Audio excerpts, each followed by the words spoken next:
I've given this talk over a decade, and of course my bio gives you this sense of the fact that I broke it into 2 paragraphs because I talked about my day life as a technology consultant, and I worked in Washington for the Corporation of Public Broadcasting. I testified before Congress. I was mostly involved in trying to get lots of millions of dollars for public television to convert to digital technology, and I had to wear a suit and tie and look very engineering and technical. And then on the weekends I would go and study the chakras and the energy body and theosophy and transcendent, open consciousness and all of that. And by 2007, the tension between the two was really very hard for me. I saw the connections because as a mystic, I began to understand that which as above, so below, that which we create all around us is a reflection of the inner life, and that the inner life and the outer world are not separate at all. Now, these are not new or unique spiritual principles, but you can imagine trying to explain that to some congressperson who's in charge of giving money to public television or whatever. And so I kind of got pushed, as I got more and more involved in the mystical life, I thought, I've got to find a way to bring this together, and that was 10 years ago, 11 years ago in writing Digital Dharma, and I did bring some copies to autograph and give anybody who's interested. So, but the reality was that I really had these 2 lives, and the book was an attempt to put the 2 together. And very soon after the book came out, all of my consulting job disappeared completely. It was like I came out of the closet as a mystic, and the straight world was not that interested in funding me to put on a suit again and go off and argue in front of state legislators and various people like that for whatever. So we've come a long way in a decade. I mean, now yoga, where we are today, everybody's doing yoga, everybody uses the language of connection and metaphor, but in some ways the book was both a coming out party and the end of my career. And the gift of it, of course, is that it freed me to do a lot of those wonderful things that I do now as a volunteer in the prison, and I teach spiritual work and men's work, and it's great. So I want to talk about the gift of being able to have this talk in front of a group that uses mystical language.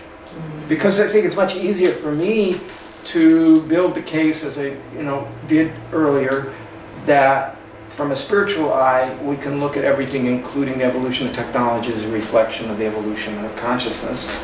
Whereas people who are into technology, it was a much harder leap to get them to think about consciousness at all. So one of the joys of doing this is tuning into the group that I'm in front of, and I'd like to just think about, there's 2 themes that I'm going to use tonight. One is an unveiled spiritual perception. Unveiled spiritual perception, because as we open that 3rd eye, we begin to understand that which is in front of us is much deeper. Thich Nhat Hanh talked about it as interbeing. This idea of levels of reality beyond levels of reality. And again, what's so popular today with shamanism and soul journeying and family constellation repair work, we're moving backwards in time and space. We're beginning to talk about the codes of existence and watching the codes. And of course, that's really where we are with the technology now. Everybody's very comfortable with this idea that that the communication systems that we use are digital, that reality is basically a process of downloading an app, having that run a program, and tricking the brain into seeing certain things, which is really how digital compression works, and digital and audio media. And so we've been playing with this idea of watching the codes for a long time, and now we are opening our eyes. And technology is just a mirror of that. So I just want to say that this unveiled spiritual perception is the theme that hopefully we can watch the rest of my talk about. And the other is this ideal of human progression. Because the model of all of this assumes, as many of us hopefully believe, that technology is advancing, but more importantly, consciousness is advancing. And as consciousness evolves towards unity, towards our next level of evolution, we're going to be confronted, as we are now, with resistance, excitement, changes. It's going to show up in Gaia and how the world and the universe is treating us. It's going to show up in the technology. So we're both moving into a place of evolution, and so I want to speak from the idea that consciousness is evolving, and some people get it earlier than others. And 125 years ago, you guys started in Milwaukee. I mean, the gift of the 19th century spiritual seekers who went to India and began to understand that the West and the East have to meet and bring something forward is at the cutting edge of that advance of consciousness. But consciousness continues to evolve. And as it does, technology comes along with it. Let's see if this works. Okay. So when I first wrote the book, I was very influenced by Marshall McLuhan, who in turn studied with Teilhard de Chardin, and his language was really trying to make the case back in the 1950s and through the 1960s. He was sort of a pop figure amongst many of us, when I was younger, because he was the first to look at radio, television, and computers that were just coming in and saying, this is going to change the way we see things. It affects our whole balance of our senses. And so as a young man, I was very interested in McLuhan. And in some ways, he too was looking at the evolution of consciousness. And he said, it's not just that the media affects our nervous system, that right now we're right in this leap. We're right on the edge where technology, as the global brain begins to gather, and as we build this web around the planet, that our nervous system is being extended out of the body to the planet. So as we extend our nervous system out of our body into the planet, we're doing Gaia's work. We're doing the planet's work in evolving, because the planet has always talked to itself. The rocks talk to itself, the trees talk, but now we're finding out in reality they really do. And human beings have a role to play in that, and part of that, I believe, is that we're sort of the divine nervous system. And part of that nervous system is extending the evolution of consciousness. And so those philosophical roots of this talk really, as I say, started with Marshall McLuhan, who looked at technology. Sri Aurobindo in the center, Sri Aurobindo brought forth this idea of that consciousness was evolving into the next level of awareness, which would be beyond individual consciousness, but group consciousness, planetary consciousness, and that it was happening down at the cellular level. So that two things are happening, that our cells are evolving and learning how to talk to each other in totally different ways, and now we understand about the biome and the gut, and the fact that the brain and the heart and the gut are all talking to each other all the time. Well, this was very radical when he was proposing this in the 1930s. And on the bottom, Teilhard de Chardin. And Teilhard de Chardin, Catholic priest. He was not excommunicated, but he was very carefully told he couldn't talk about too publicly about what he was writing, because he was also, from a Catholic Christian point of view, saying Christ consciousness is evolving to global consciousness. And he coined the phrase the noosphere. The noosphere is the which now we're talking about noetic sciences. The noosphere is the sphere of thought that surrounds the planet. All of these people were sort of my influences, and I was thinking about, okay, so if the nervous system of the body is being extended to the planet, one of the gifts of Eastern thought was waking us up to this idea of the chakra system. And so if the chakras of the body have different impacts, then we know those impacts affect us emotionally and they affect the energy body of the human body. What about the idea that the technology that we're creating, the global nervous system, also has chakra metaphors? And so I went back and I looked at the evolution of consciousness, social values, challenges that we were facing, and linked that in some ways to the core metaphors of the dominant technology of the time when, as McLuhan says, electricity met the nervous system. So electricity meets the nervous system, bang, we have the invention of the telegraph, and that first idea that human thought could be communicated at the speed of light. I mean, this was the break that we're still evolving from, but that you know, that idea that thought is instantaneous, of course we know from this metaphysical level that we can use telepathy and we can body transport and all of that. But from the physical world in which we operate, this idea is a pretty radical thing. So out of that I wrote Digital Dharma. Digital Dharma was a look at each of the technologies associated with a different chakra. Kathleen asked me about when the book came out. So the book came out in 2008 in the center, but there was, about 2009, there was a Dutch edition. 2010, there was a Portuguese edition. In Brazil, there's a Czech edition. And if you want to read Czech in the upper right-hand corner. In 2012, Jaco Press brought it out in the Indian subcontinent in Asia. So it's still relevant out in the world. It's not exactly a bestseller, but it's all over the place. So first chakra, I'm going to just recapitulate to some degree the book, and then we'll talk about where we are since. And my purpose today is not really to delve as deeply as someone who would be coming to talk just about the chakras. So I'm going to make statements about them that you can interrupt me.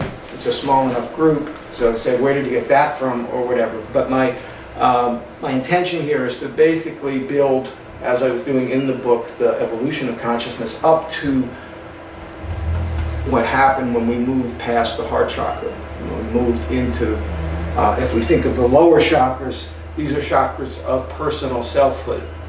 First and second, third chakra, personal power, sexuality, connection, safety. We move into the middle chakras, it's about relationships. And as we move into the upper chakras, these are the chakras of divinity. These are the chakras of transpersonal communication. When I wrote the book, we were right on the edge. The television world was ending. We were moving into social media and the internet as our dominant form of communication. And that's really where we are today. We're right at this tension point. Hello, come on in. We're right at this tension point as we move out of our interpersonal culture into a transpersonal challenge. Transpersonal challenge into spirit, into nature, into other beings. So first level consciousness is about being here and being safe. It's the world of zeros and ones. It's the world of the internet as the first internet, the telegraph, the history of the telegraph. Back up. The history of the telegraph was very much associated with safety and security. We think of SOS. We think of the sinking of the Titanic, which really brought the idea of wireless telegraphy into popular awareness. I'll speak as loud as I can. Stefan will tell us if it's drowning out. So I'm going to emote over the fan as best we can. So first chakra, in some ways, the technologies of first chakra are the technologies of moving from potentiality into being, moving from wave to particle. It's the first quantum step into coming into aliveness. It's the universe moving from thought or awareness into separation, into beingness. So the technology metaphor for chakra is the binary technology. It's the zero and the one. It's the non-being and the being. It's the there is no mountain, and then there is no mountain, and there is, right? So I had thought when I wrote it that we would be moving very quickly past these kinds of issues into the later chakras. But I want you to flag this because it comes back later to bite us, in our president in particular. So, and we'll see the connection in a minute. So first chakra consciousness is short. It's the telegram. It's text-oriented. It's, either you're here or there. There's no nuance. It's very masculine. Here I am. And it was manifest in the history of the telegram. The telegraph tied to safety, security, capitalism, the stock market, the stock ticker, all of these things were, and the ability to manage armies remotely, and the growth of the colonial empires, all of which depended on this telegraph system. And the writer who wrote about it, talked about it as the Victorian internet. It dominated everything. It was the dominant way of thinking. Second level consciousness is about right relationships, and I like to think about it as it's a feminine technology. Here's my internet. Jump over here. Okay. The first chakra was the telegram, and it was business oriented. It was masculine oriented. The telephone, second chakra, that's the chakra of analog wave. We're no longer into binary text, zeros and ones, dots and dashes. We're into this moving waveform, and with it is a stimulation or the first stepping into the feminine quality of our communication system. So the telephone was a radical invention when it came through in the 1880s and 1890s. It scared the pants off the male engineers who invented it. They were terrified that women would get their hands on the telephone. And they literally locked, the phone came into the house, it was put in a cabinet with a lock and key to keep the women away from the phone. Why? Well, I worked in telephony, and I'm a teacher, and later on, the image of all the women operators, what they found in the first 5-6 years of telephone, when they had men doing that job, that they were way too aggressive, and they were like fighting with each other to put the cables in, and so they realized they had to hire women to do the switchboards, and because they were more cooperative, and that they had better communication skills. So you call this a feminine chakra, and it was. The telephone was the first major employer of women who had some education outside of your choice. It would be a teacher or work in the textile mills. I mean, we're talking about in the earliest days. So it was a major employer of women, and indeed, the first one was they'll take all these laid-off telegraph boys, riding the bicycles, delivering the telegrams, and put them in the central offices. And they were aggressive with each other, they were aggressive with the customers, and their style was not the style of analog, slow, watery communication. And so women and the telephone were associated really from the beginning in employment. The party line and the rural areas allowed women to talk to each other. And when I was talking about the lock and key, there were all these stories about women having access to their suitors, to their boyfriends, unchaperoned. So it was the first technology that allowed a young woman and a young man to connect with each other outside of parental supervision. So we've been dealing with that ever since.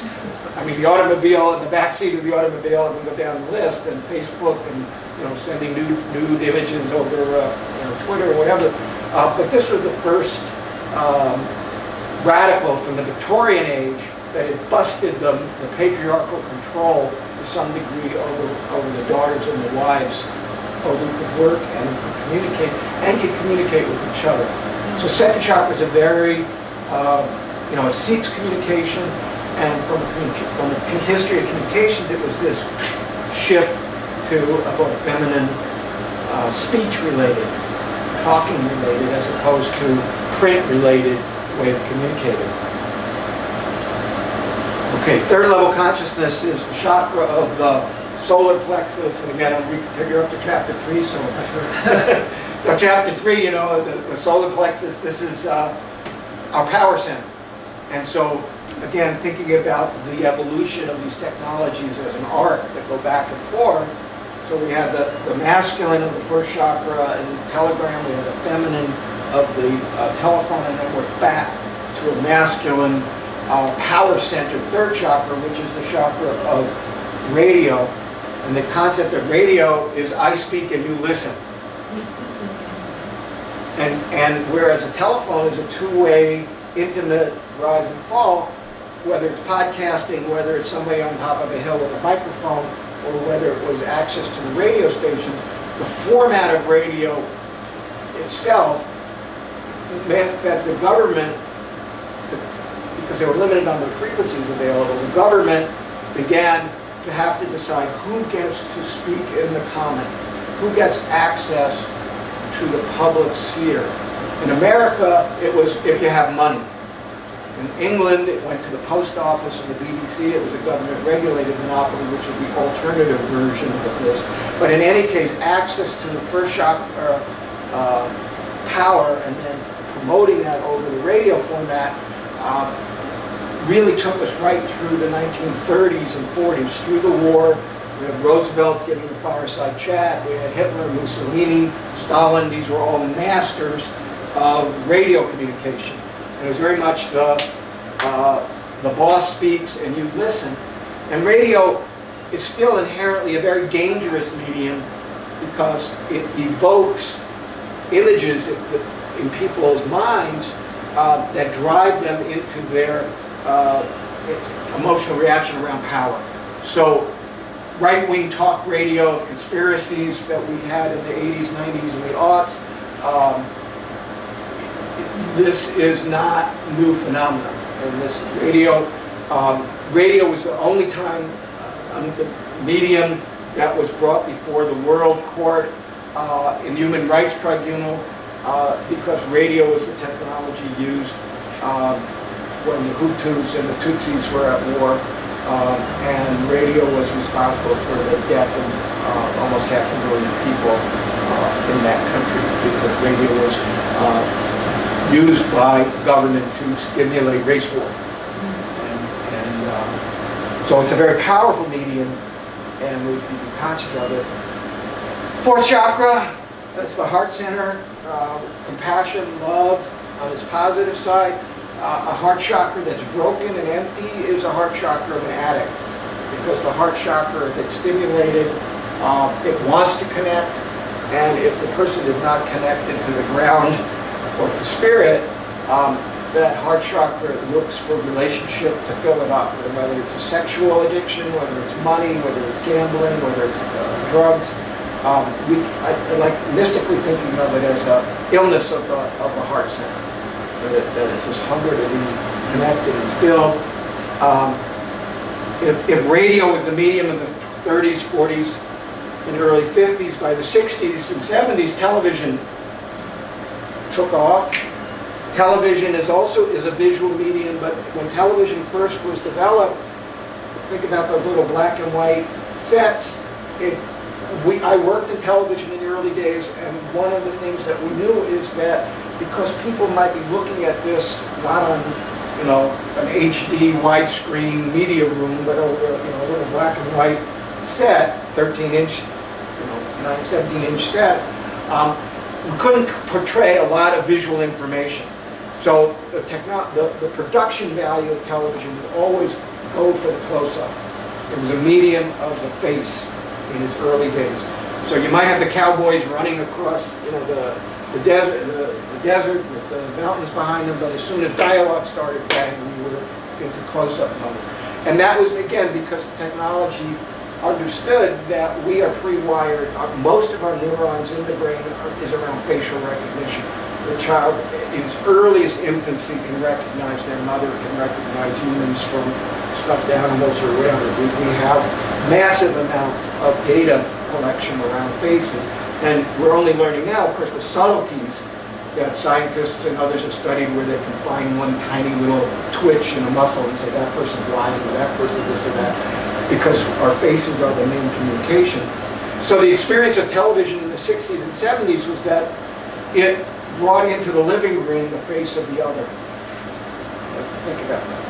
That the face of the other in the living room, and that other could be an animal, that other could be Flipper or Lassie, that other could be a person of a different culture, race, background, or in the case of Star Trek, could be living on another planet. But the values of early television were the values of compassion and connection, and that we're all going to build this global village. And it was very optimistic and naive in some way. But I believe, and I talk a lot about it in the book, that the television generation, my generation, the boomer generation, who grew up with television, really learned this idea that every being, every culture had a basic human rights.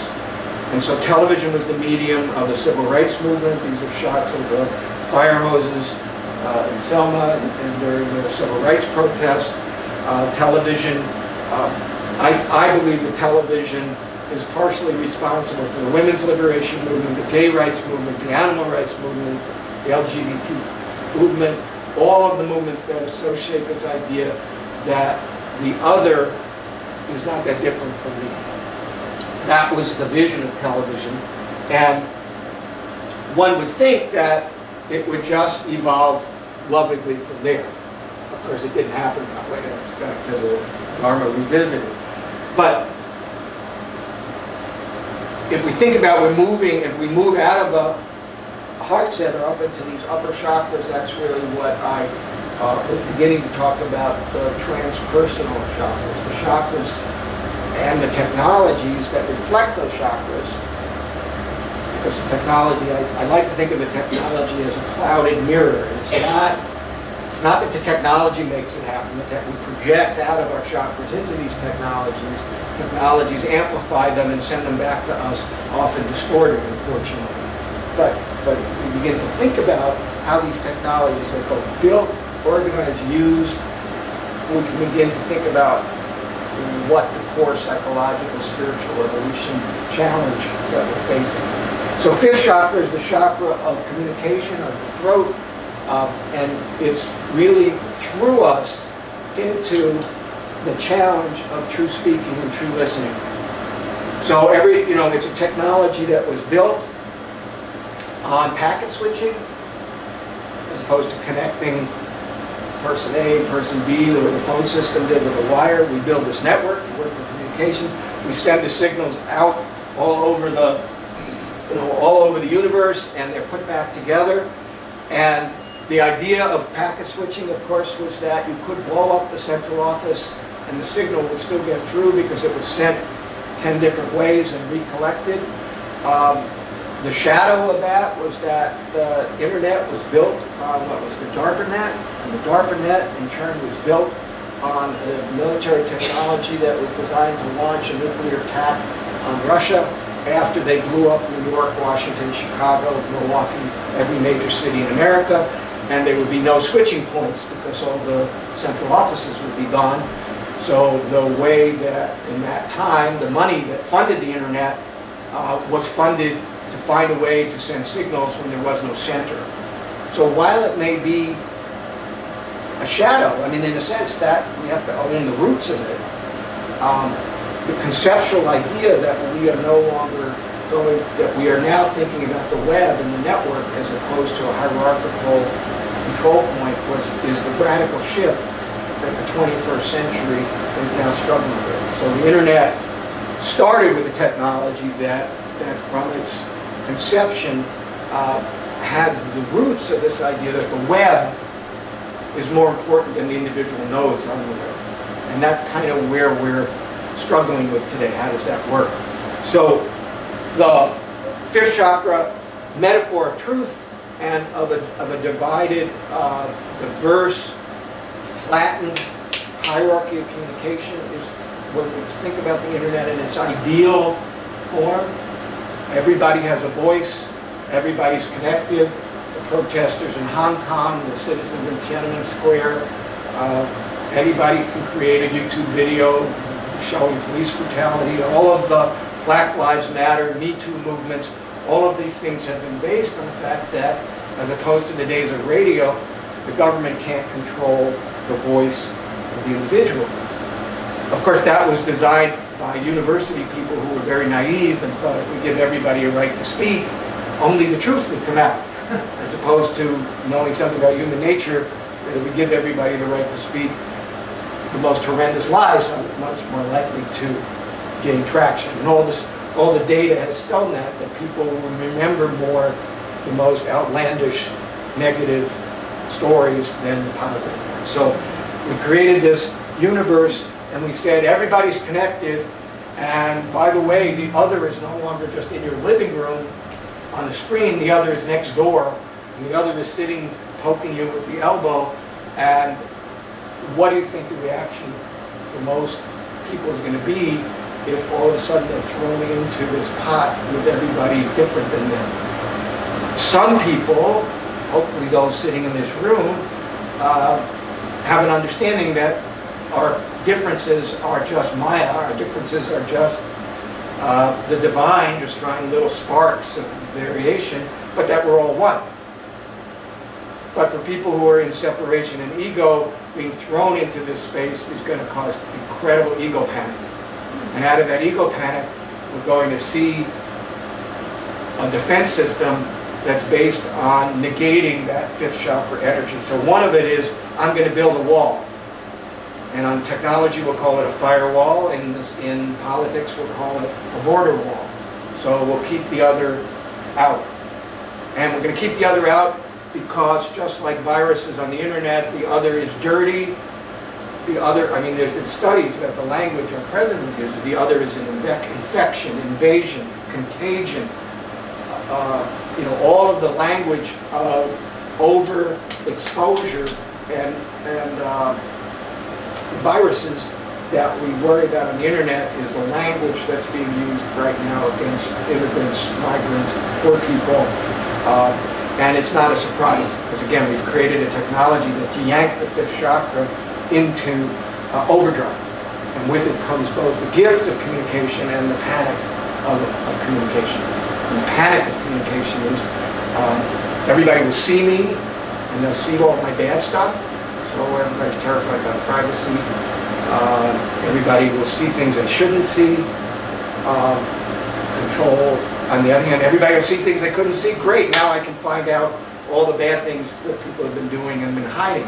So the Me Too movement, all of anybody with a cell phone capturing the crooked cop, a murderous cop, for that matter. All of these things are fifth chakra stimulants. And we haven't figured it out yet. In the meantime, we're evolving up into the sixth chakra.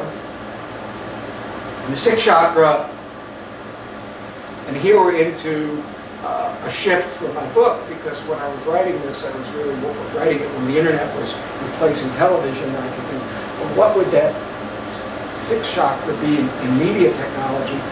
And I was really thinking of it in terms of digital media itself, that we were now creating things in zeros and ones, that the codes themselves started having a life, and that we would have to start thinking about codes.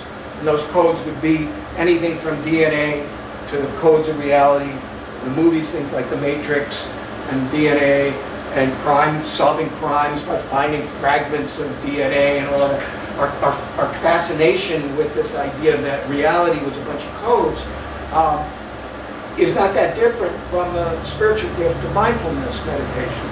Because in mindfulness meditation, we watch the codes go by, but we don't activate the program. In mindfulness meditation, there goes all these instruction sets, execute one such and such, do this, do this, do this. It will get very interesting, but no thanks, I'm not going to hook it to my nervous system.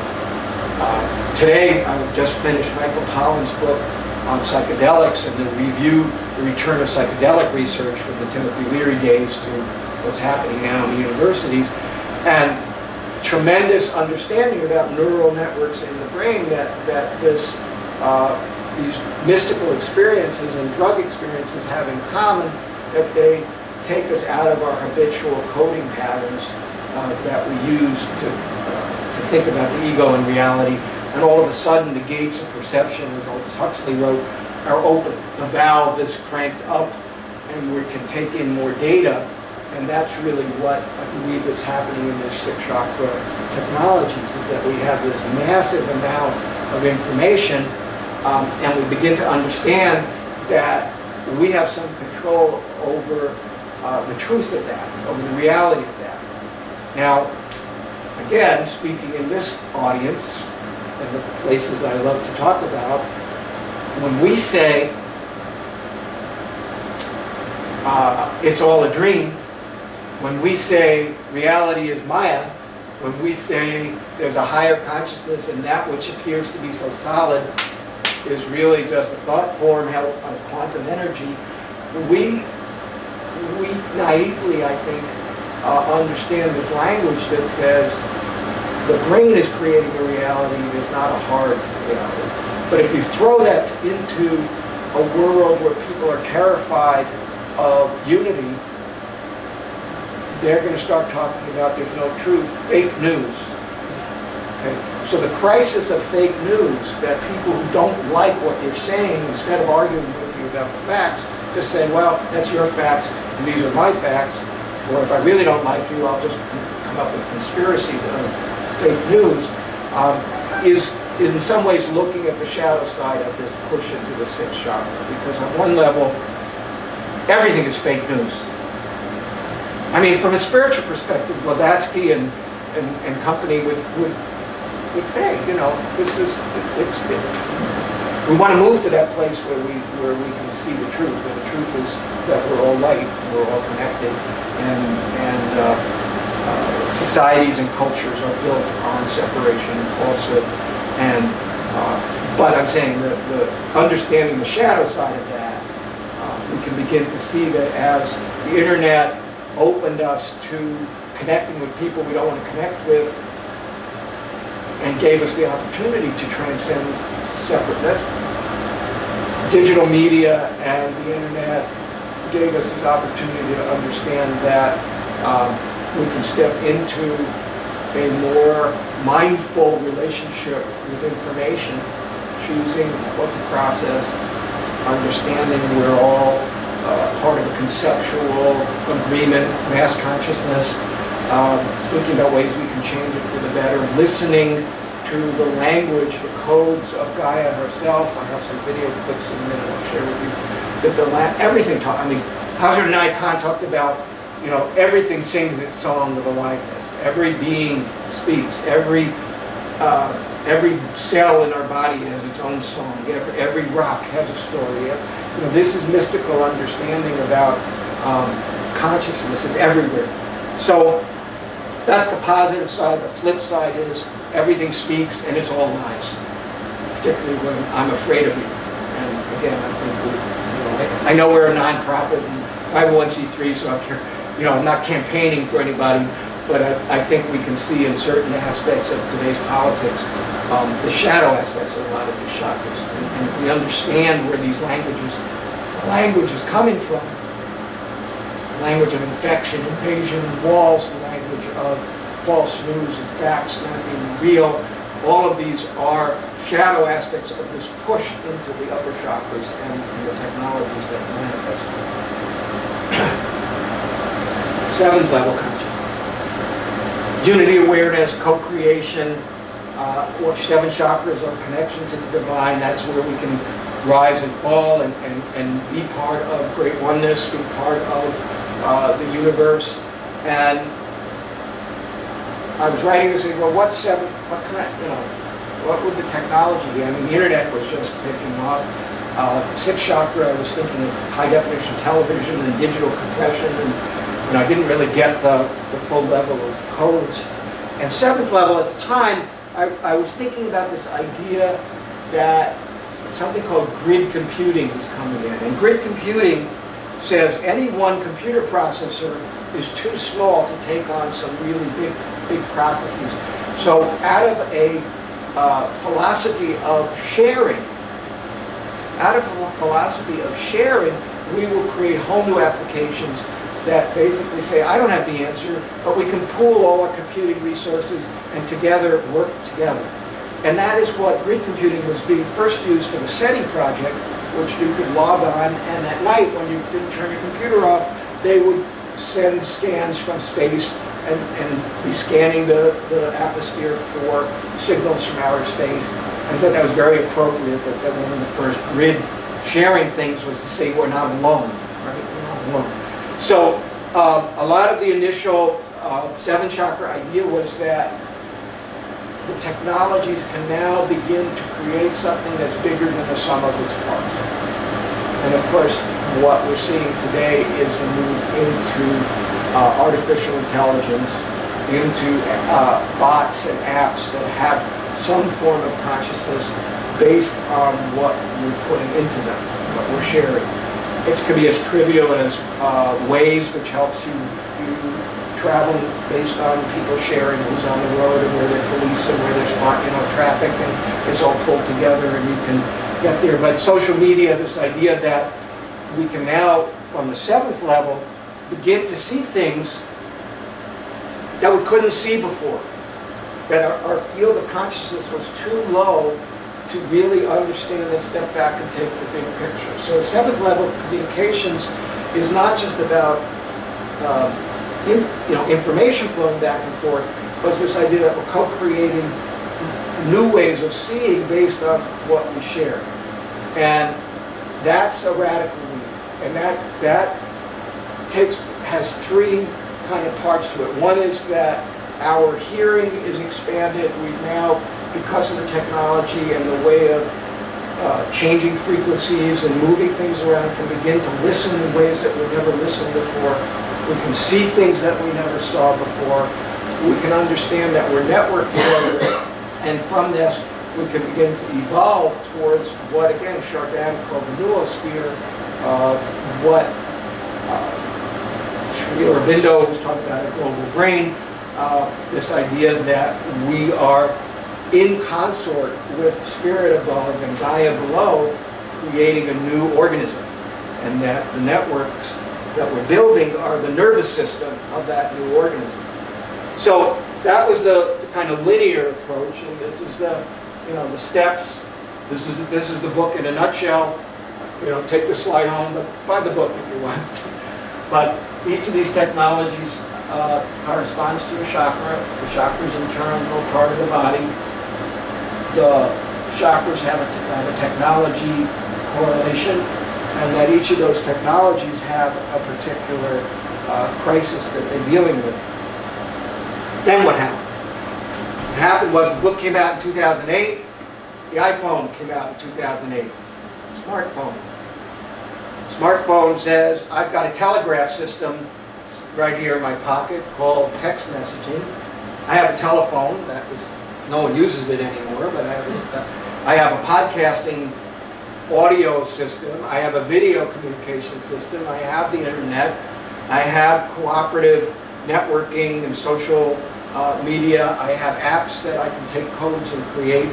And it radically kind of blew up this idea that we were happily moving linearly through these forms, but instead we got thrown into this mush of all the chakras being stimulated at the same time, all of the particularly shadow around those technologies stimulated, and the positive side stimulated. So Twitter, Facebook, Instagram, YouTube, all of these technologies have aspects of the different chakras rolled into one. And if I was to rewrite the last chapter, or I would update and talk about social media. So what I want to say about it is that what are the hot issues today? Social media, how we relate and build a network together. The Internet of Things. The Internet of Things basically says, as the technology for communication is getting faster and faster, the device is smaller and smaller, the metaphor of everything communicating is no longer a metaphor. We can now have every person, every animal, every automobile. The vision of this is that everything has an IP address, Internet Protocol address. Everything is communicating at the same time, and that's the technology behind smart cars. That's the technology that will enable us, if we're ever to get out of global warming and burning the planet down, will be because we can begin to monitor soil conditions, we can begin to monitor where that carbon dioxide is being released, we can connect our personal life to this larger network and be able to model what's happening on the planet immediately from every action that we do. Again, that's the positive side. The shadow of everybody talking at once and everything being connected is they're going to sell you more cigarettes, Coca-Cola, more advertising every time you turn left. Oh, there's a store here that's having a sale on this. The surveillance state, surveillance capitalism being one of the scary shadows of this Internet of Things model, which is basically if every activity is seen as a way of generating money for someone else, it's not necessarily going to be for evolving the species. On the other hand, the part that I'm still an optimist when I think about the pressure of evolution of consciousness is to say that technologies become a metaphor for talking to people about together, through our thought network, we are creating a reality. Let us do more to create a better reality. We are all on this global internet. It's called Gaia. We're all part of this universal communication system. And right now, you're going to hear in the next year or two a tremendous debate about something called 5G. And 5G is the next, on one hand, it's the next level of connectivity for cell phones, but really what it's about is the ability of these very small communication devices to begin to connect with each other through a network that's going to be 1,000 times faster and 1,000 times having more data capacity to build it and to carry this information. And these networks are being built across the world. I can reassure you that the frequencies used for 5G are not going to scramble your brain, because actually the frequencies are so high that the skin acts as a barrier for any of that RF getting into the body. And the big disinformation campaign about 5G is being funded by Russia right now. They're building a very large 5G network in Moscow, but they're very happy funding it on Russia Today and their networks. Stories about how 5G is going to scramble the West, but that's also part of what's going on with Huawei in China and what we buy. I mean, this 5G thing is very politicized, but it's kind of like the discussion that we're going to start hearing about should we have the internet. So all I'm suggesting is we look at it through a mystic's eyes and say it's the enabling network to move us into seventh chakra consciousness. Unfortunately, as we move into seventh chakra consciousness, it doesn't mean seventh chakra shadow and all of those issues around false thought start evolving. And if I like to think about fourth chakra consciousness, when we projected into the health world, everybody was concerned about heart attacks. And then when we moved into fifth chakra consciousness and technology, everybody was concerned about AIDS, Ebola, and infection, because we were technology connection. And we move into those technologies of communication and third eye opening up. We're into the world of ADHD and Asperger's, and the realities don't align. The brain isn't processing correctly, and I'm not even sure what the next one will be. But I'm just saying it's interesting that one could write a medical version of this following what the medical crises were over time and finding the same metaphors. But that's a different book. So, we're all connected. What are the challenges today, right? We're all connected. Like it or not, when Apollo astronauts turned the camera back and looked at the little blue planet, the little ball floating in space, Edgar Mitchell was one of those. He died recently. Edgar Mitchell created the Institute of Nordic Sciences. He had a mystical experience looking out the window of the space capsule at the Earth. It blew all of his preconceptions as an engineer of thinking separately into thinking holistically, that we're one planet. So the technology is allowing us to be connected. As I say, the downside of being connected is fear of too much information, too much data, too much rubbing with others. I like to think about the best way around that as a metaphor is if I am going to be out in the world with all this stuff jostling around me, then I need to have practices that tell me, am I grounded? Where are my feet? I do practices around back in the body. You just said all the media is great, but it's the face-to-face circle that brings us back into a connection that we were biologically programmed to enjoy. So tribal circles, recovery circles, the work I do in prison, the men's work where we do initiatory work, women sitting in circle in feminist groups, any book clubs, it doesn't really matter. This idea that we're dropping back into a body in a physically manifest way of communicating. We're all connected. We see and we hear so much. And again, that is a gift and a challenge. I'm going to play some videos in a minute about that, and then we can talk about them. But 6 and 7 chakra world is opening the third eye.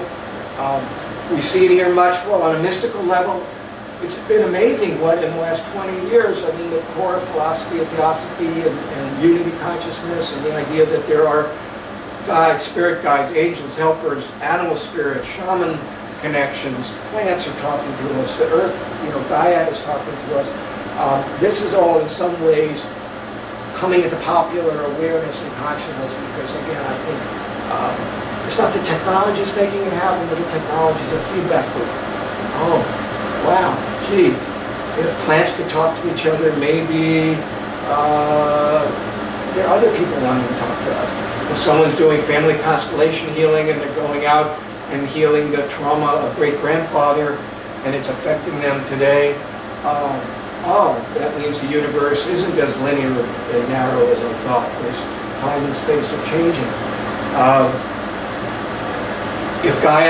If every insect is really singing, then maybe we can pay more attention to our microbiome.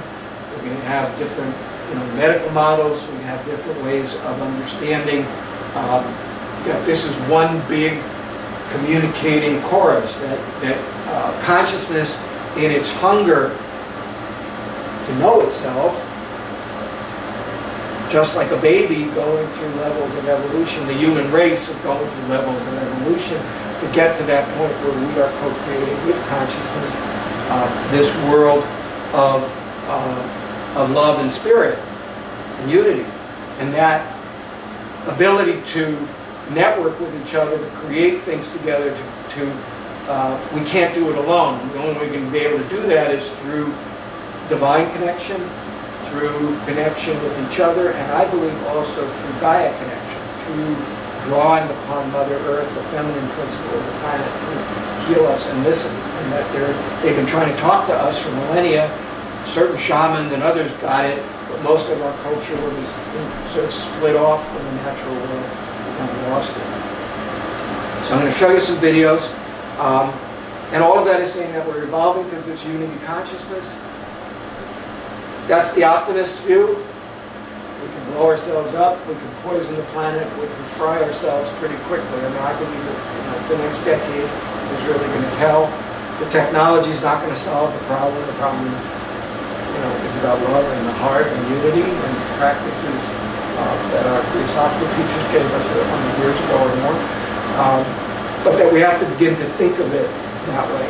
And I think understanding the reaction or the pushback that has really happened in the last 10 years, and not just in America, but the pushback against immigrants, the pushback against inconvenient truths, as Al Gore said, the pushback against climate change truth.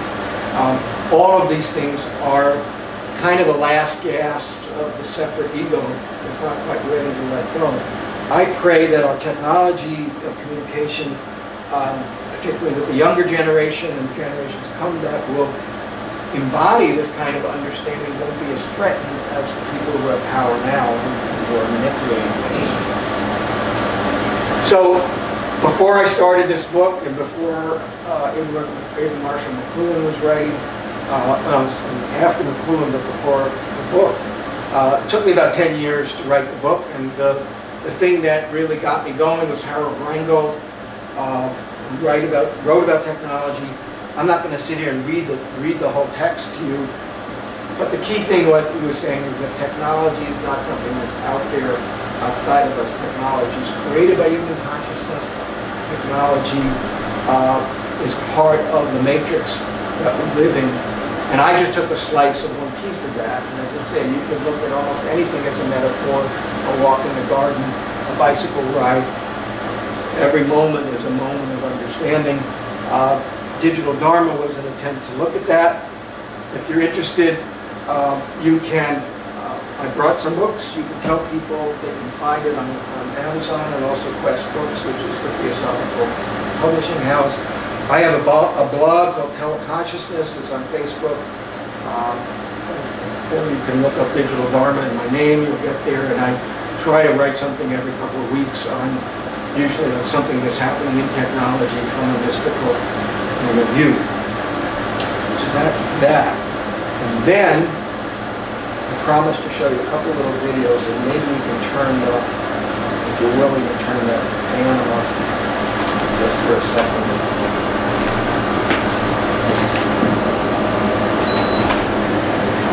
So many of these things have been out on YouTube, but it's probably got a cycle. Yeah. So this is like a 3-minute break, and then we'll do some questions and discussion. Okay, so one of the things that the technology is allowing us to do is to wake up to the symphony of all living things. It's just that we don't see them. We're only discovering now that, bees see ultraviolet, and that the flowers have landing strips painted right on them for the bees to come right in, that there's a low magnetic field that changes when the pollen is removed from a flower, so the bee understands there's no point in going here. Each of these things that the technology is allowing us to translate into other forms that we can perceive through our narrow world. And that's all about this idea that it's in the code. That we just, if we could decode this reality, life would be very different. We wouldn't feel so alone. So I've heard this before. I could just do this really quickly. This is someone recorded crickets and slowed it down.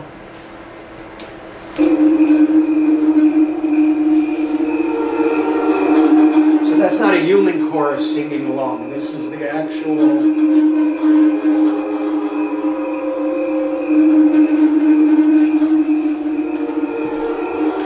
Changing the speed of those chirps, running them faster until they blur into each other. This is what it sounds like to a cricket.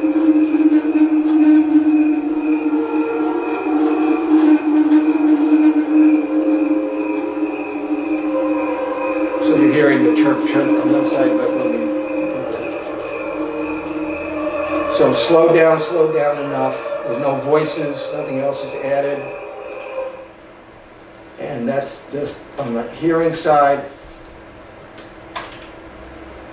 This is a little clip from the BBC.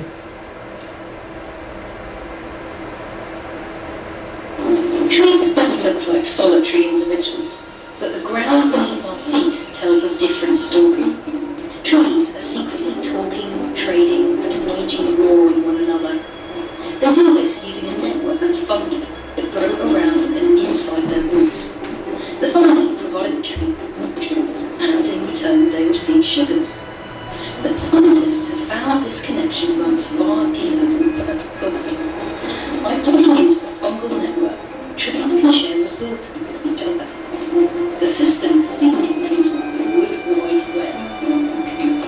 It's thought that older trees, fondly known as mother trees, use this fungal network to supply shaded seedlings with sugars, giving them a better chance of survival. Those trees that are sick or dying already dump their resources into the network, which might then be used by healthier neighbours. Plants also use fungi to send messages to one another. If they're attacked, they can release chemical signals through their roots, which can warn their neighbours to raise their defences. But like our internet, the Wood Wide Web has its dark side too. Some orchids hack the system to steal resources from nearby trees, and other species, like the black walnut, spread toxic chemicals through the network to sabotage their rivals. Although cybercrime aside, scientists are still debating why plants seem to behave in such an altruistic way. The hidden network creates a thriving community between individuals. In the next immortal, I would like to think of trees as part of a big symbiotic organism, chatting, swapping information and food on the feet.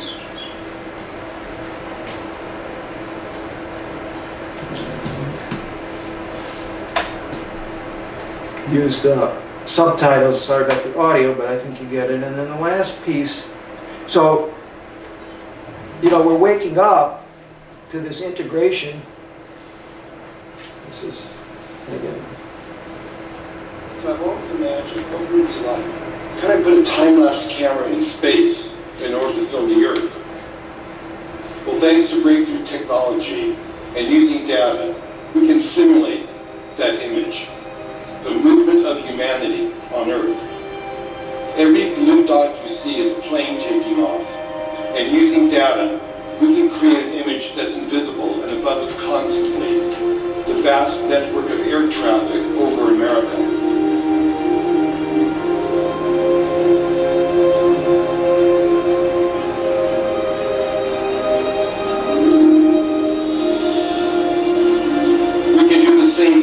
Ships at sea. We can use data to create a time-lapse image of a global economy in motion.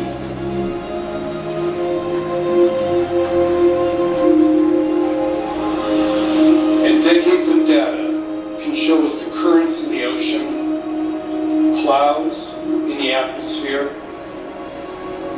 lightning adorned by the aurora borealis. This could be the ultimate time-lapse image. The anatomy of Earth brought to life.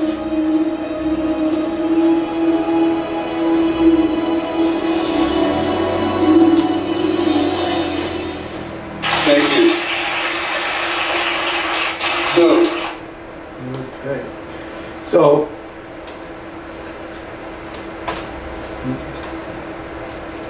close that up. So the last, you know, this last piece I wanted to share really, when we held those three images together, the three little clips together, in some ways I believe is about this 6th and 7th level communication. Because it's this technology that begins to allow modeling, where it says data points, where things that we collected, we would either ignore, they would go by us because we couldn't hear them, we couldn't see them, or they were so complex that we couldn't see the patterns. And this idea of pattern recognition is what's behind artificial intelligence. It's what's behind this hyperdata idea, and that we don't even know why we do certain things, and there are technologies that begin to say, we can't even explain what's inside the box, but we've studied X billion of interactions, and it seems that when this color is shown to this people at this time, to this frame, this is what comes out the other end. We don't even know why. But I think that idea that there's intelligence, that there's intelligence that's created by our interaction through these lower chakras, through these lower communication systems. We needed the internet to get us connected. We needed this higher technologies, the digital technologies to allow modeling, and finally to begin from those models to see the divine, to see the patterns that we couldn't recognize, and to humbly take our place in the order of the universe is the challenge of the 21st century. And, you know, maybe I'm naive. I know I was naive when I wrote the book. I mean, for each chapter, I'd say, here's some negative things, and then let me talk about the positive. You know? It's been a little harder, I think, in retrospect. But my hope is that you guys can, from tonight's talk, you know, go out in the world with a sense of awe and wonder. It's not about the technology per se. It's simply this idea that humanity creates and projects the same way artists and poets and visionaries have always tried to struggle with language to show us more complex things about our existence. On some level, engineers and technology people have the same dreams. Michael Pollan in his book, and there's been some other books about it, that reconnect a lot of what the internet and social media roots are to the psychedelics of the 60s. Stuart Brand, a lot of these other people had visions that they then translated into the technology. So that it's not as, you know, my segregated, separate world of the technology person and the mystic. At least a couple of people found a better way than I did to merge their mystical experiences with the technology models. But hopefully we'll all be able to go out and see the world through mystic's eyes. And thank you for the chance to share that. Thank you. Yeah, that's great. So we have a few minutes, a question or two or a challenge, an observation from the industry. I'm open to. Oh, I want to respond to so many things. I love the metaphor you created, and it's like that note on the cover said something that needed to be done, if you will. You really made some great connections, and I can also vote. I'm a poet and I'm a creative, so I could. But I am. I want to jump in. Like I talk. I talk to trees, and sometimes when I talk to them, they say, "Oh, most people don't talk to us." Most people don't bother. Right? Yeah, and they'll go, "Oh, like that." But I wanted to respond to an inspiration that the sixth chakra gave me from an experience here on a bus. And this was from out of Bosnia and that era, and a guy said in a Middle Eastern accent to another guy in the bus, "Well, who are you? You're just a DP." And then I had to go, "What's a DP?" And this displaced person. And that the model of the sixth chakra was like losing our identity, being disembodied, losing the finite connection idea seemed to fit with that, and maybe as a shadow side of it and part of the growth of it. And I also wanted to rail against the machine in thinking about how artificial intelligence and this idea of the network itself being decentralized, which also kind of goes back to being displaced.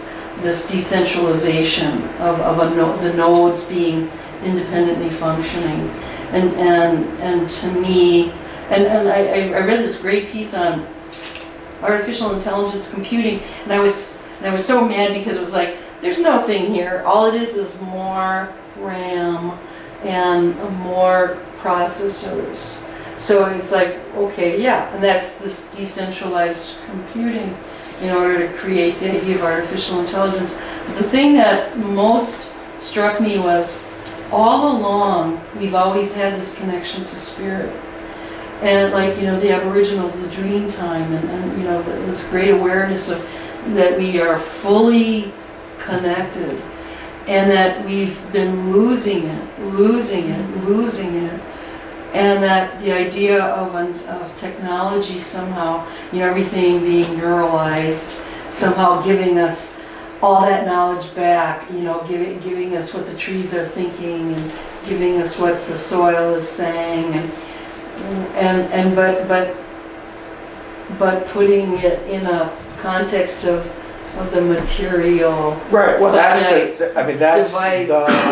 That's the challenge, right? Yeah. Because I really do believe that the technology is allowing us access to what had been very limited into a shamanic, mystical, drug, whatever experience, where the trees are actually talking and we're hearing.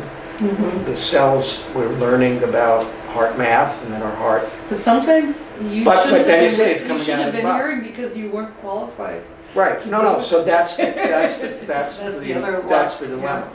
And where I'm sad is that my political side says is if this stuff is only hooked to the profit motive. There we are. We're lost.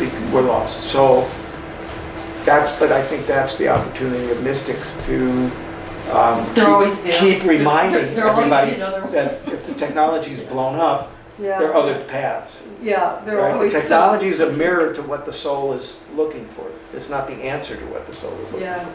Yeah. So that's our challenge. Yeah. It's lovely. Thank you. Anyone else? Thoughts, question? Well, You didn't mention specifically the cloud. What do you want to say about the cloud? So the cloud is, the metaphor of the cloud is the closest we have from, again, a technical correlative to the idea of the noosphere, right? That the cloud, the information is uploaded to the cloud, to the great network, and it moves around, and when we need it, we download back from the cloud. That we're no longer holding everything on a hard drive or on our own processor. What makes the smartphone work is that it can connect to the globe without having to, I mean, it's got more processors in here than went to the space, went to the moon. But I love the metaphor of the cloud. The cloud is the cloud is in every place and every time. The cloud has no geography. The cloud has no temporal side. As we think about the cloud as a metaphor, it's mass consciousness. Things are uploaded and downloaded. It's the astral plane. It's the dream plane from a mystical, psychological point of view. But the other side of the metaphor of the cloud is, what if the cloud is God or consciousness, and the cloud wants to know itself? I mean, Sufi mysticism says the divine created humans to know itself, that each one of us is a mirror back to the cloud. So we create this technology that says, I'm walking around as self in this little box, and I download an app called Consciousness into my processor, and I run around and have a life. I have these experiences, I meet all these people, and when I die, I upload the app back to Consciousness, and someone else gets to download it. And our choice really is, what are we going to download, and what are we going to respond to? So I think that the cloud metaphor is also really powerful in that it allows us to say there's something bigger than ourselves, that our ego separate consciousness is really one slice of the hologram that's much bigger than we are, and that the cloud itself is, from as a technical correlative, but its mystical power, its mystical side is saying the cloud has lots of levels, and it can have shadow, the astral, or it can have divine in place of light. It's a seventh chakra. It's the seventh chakra communication system. It's light meeting light. Matthew Fox, the great mystic, wrote about, also defrocked, kicked out of the church. Matthew Fox, talked about light communicating with light through that new technology of the internet and drugs, and they didn't like him either. But so I think we're at that place. But I think the bottom line is that the falsehood that somehow the movie is the life, or that the cloud is spirit. It's a metaphor, not an answer. Yeah, I'm kind of down on metaphors that use computers to explain consciousness or humanness. Having worked, it's like, can't you do better than that? Not you, but just. Well, this was my attempt to I also to hate kick the it up Matrix. another level. I hate the Matrix. Yeah. To me, the Matrix is. No, it's that shadow. It was a fictional construct somebody came up with to tell a story, but it really wasn't all that well thought. But like you were talking about pattern reaching and pattern seeking, and we've been studying sacred geometry for a year here. We've had two study groups and two different works, and the more I look at that, and the more we're tasking ourselves, I'm seeing that gives me solid, interpretable foundations for even predicting data, and that getting a handle on some of those operating principles, like the I'm not real mathematical, but I'm logical and understanding the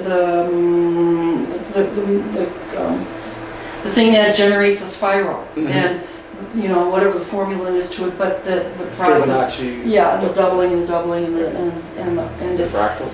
Yeah, and then we're looking at 7 and how, there's a finitude, a finiteness to 7 that is very useful in understanding processes, no matter what it is. So I'm going to suggest that those folks who don't know about sacred geometry, A, Yeah. attend the workshops, and B, to me, Yeah. sacred geometry is the frame. I use the evolution of the technology to find some truths that are bigger than the technology. And I Yeah, respect yeah. people who would say, well, I'm doing it through sacred geometry. I am seeing in the evolution of these forms cultural questions, spiritual questions, and the like. So, Well, if you have a framework of data and applying sacred geometry to it, you cannot be, you can get to epiphany with it faster. okay. Because it's going to go that way Yes. if you understand what that is. So I just want to, I want to grab the microphone for a minute because I want to make sure before we close up. Yeah. I haven't heard from you, I haven't heard from you guys. You're taking notes. You're up to chapter 3 of the book. Anything that you want to ask? Here's your chance. You can tell me about your own, media use, which is 2 generations probably, different than mine. I want to hear it too. Sorry, going back to your when you were talking about the cloud, how do you view the works of like Ray Kurzweil and other futurists and transhumanists, especially with mind uploading and Right. substrate independence? So I'm saying that's an engineer's. It's an engineer's narrow hunger, back to your point about through a materialist frame of what I was just talking about, consciousness uploading and downloading. But it's not that I'm going to attach electrodes to myself and do it in silicon and then put myself in a cryogenic tank until I can be resurrected. All of that is on one level, the engineer's ego fear of death turning into this, reading the same metaphors that I'm reading, right? I mean, because the upload of consciousness is what we do. I do believe that's what we do, but we don't do it through silicon. We do it when we die, and just as we saw the mama tree drops the nutrients, and so we're constantly in that place. And when we can do it through spiritual practice, travel to these other dimensions and gain insight and come back down and up and down. That's what we're doing. So in some ways, those transpersonalists are pushing that seventh chakra connection. But they're the ones that you would be, looking at and saying, they're still using they're not understanding the metaphor. Yeah. Right? They're into the nuts and bolts. No. It's not about piping your brain into something. It's about joining this great symphony of the divine singing to us. Can I bug you and ask you from a generational point of view, is any of this relevant? Or what, from your own media use or questions, or something emerging that I need to pay some attention to? I'm a VR research fellow with UWM. Oh, okay. This caught my interest. Yeah.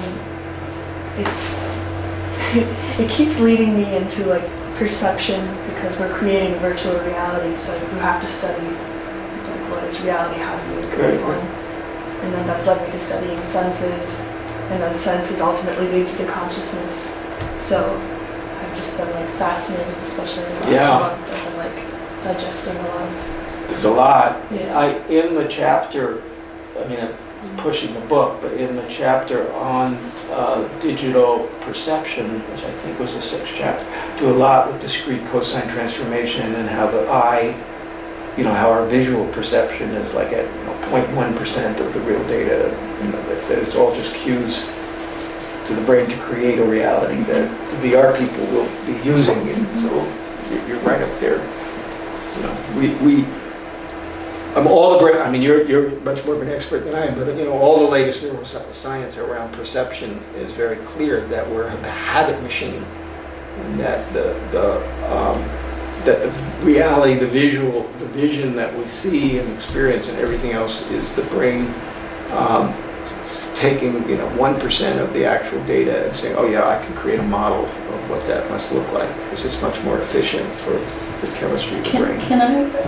Can I jump in on that? I thought it was this, that at the first year of life, the brain is acquiring all this visual information, and it's creating what would be an analog to artificial intelligence, creating a database. It acquires red, and it stores it in the neural network.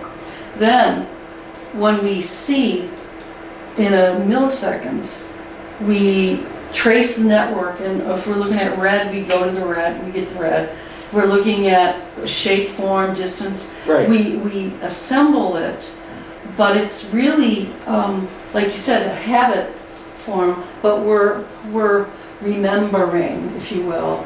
But I would not say that it's creating, that we're, because like if artificial intelligence, I'm a program that analyzes cancer slides. And I have a file over here of all the cancer slides I've seen.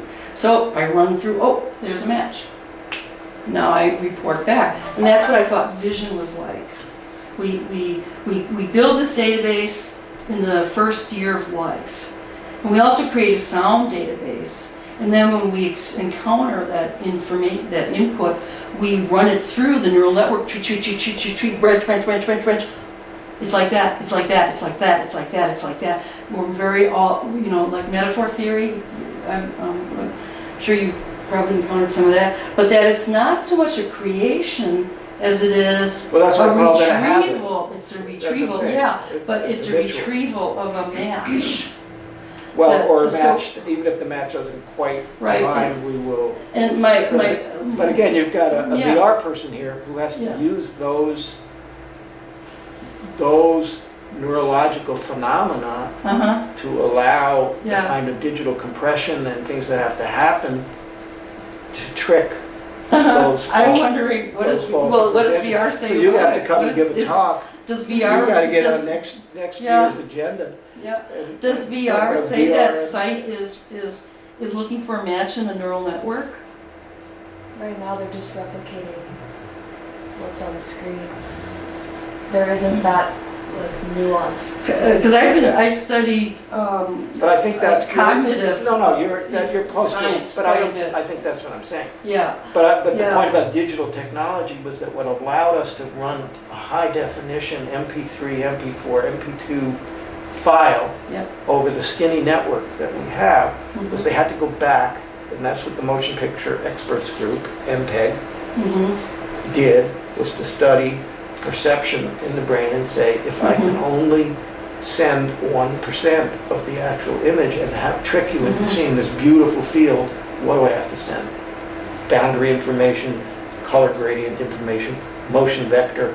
Oh, that's what that is, that's a tree. right, translating it to a digital Which is based on experience. Yeah, But that's what human life is. That's why when people have powerful drug experiences or mystical experiences, they say, oh, I now realize that I'm operating at 1% of what's really out there. All the singing, all of the, everything is alive, everything's singing, everything's magical, but the brain is no longer in habit mode. It's in that 1-year-old, every baby is tripping. The default Right, mode right. network yeah. is that Because there is no habit. the default mode network is I think what you were referencing. I'm done. for those two Well, ones. I just want to say that I think it's amazing, from what I've gotten out of this, out of your book and listening to others and in my own life experiences, is there are many, many approaches that we can take. There are many metaphors that are out there, and one is no better than the other. It has to do with what awareness is opened up to the individual who is experiencing it. Correct. And, And I worked in that industry, so that was my metaphors. Sure. No, Someone and I else really worked with it. appreciate it because it gave me another whole way. would have never thought this way until I read your book, and I thought, oh, that's very interesting. That makes sense.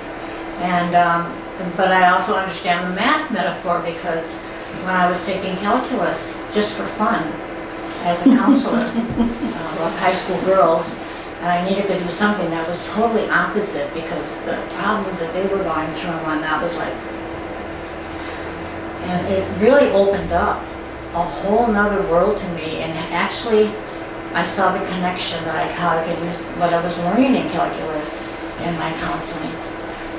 And so these things we all have our own way of opening up to these based on our own life experience and the various metaphors and what we're getting into. And I just think it's interesting to see But there's so many, you know. Well, thank you for inviting me. If anybody wants to buy a book, it's $15, which is less than what the Quest charges, and I will autograph it. And if not, my blog is out there, and no one can. And we already have a copy in the library. There's a copy. So- Can you take a check?